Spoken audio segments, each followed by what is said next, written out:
Okay, everybody, welcome back to UPTA Premium, and in this example we want to go over a minor rule, but it's one that figures pretty heavily into gameplay, and that is what to do with the marker tokens when they're sabotaged with a die roll 6 or adversities are played against them. Okay, so just to review, every time somebody rolls a 6, and then somebody, or if somebody has adversity cards, like so, and they want to play them on me, if we can find a good example here. Okay, so we're going to remove 2 crops from the field, right, which we normally do, and then they say, okay, wait, we don't have any crops, so let's maraud. What else can we remove with adversity cards? Well, bearing in mind the definition of a marker token, this isn't 5 hunger tokens, right? It's a marker token. And it, whenever adversity cards are played on it, or if sabotage is played on it, it is not the hunger token, but a marker token. It's a sentry. And it has the same status as the crop underneath it, or the adversity card that it's protecting, right? That's kind of a strange way of looking at it. But basically, it's the same thing as a crop. It's a vulnerable item that can be removed. And so the way we want to think about this is, if they brought the adversity card against me, remove 2 crops from the field, they can do so. However, what if, they just want to remove the 5 tokens, right?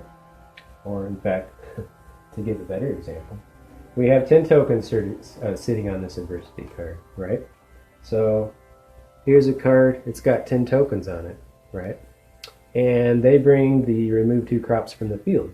Well, in this particular case, how many crops do I have on my particular farm? Well, I have none here, but I have 2 here. I have 2 marker tokens, right? And so since I have 2 marker tokens, what I'm going to do is I'm going to say, okay, yeah, you can take those. That's fine. But the question becomes, well, wait a minute. I thought you said that the adversity cards, the last 5 tokens, have to stick to glue like this, and that if the last 5 tokens are removed from it, the adversity card is removed. Well, under normal circumstances, that's right. The difference is you are being attacked by others, okay? In this particular case, it's an adversity is being played against me, or a sabotage is being played against me. The attack is brought by others, and this is the response. The response is they can remove, based on what the card says, either crops or marker tokens, or adversity cards if there's nothing left to protect those adversity cards. Okay, and so that's what's happening here, and so they can safely remove my 2 crops, basically, acting like my marker tokens that are the equivalent of crops. They've lost it, and then I get to keep this adversity card, okay?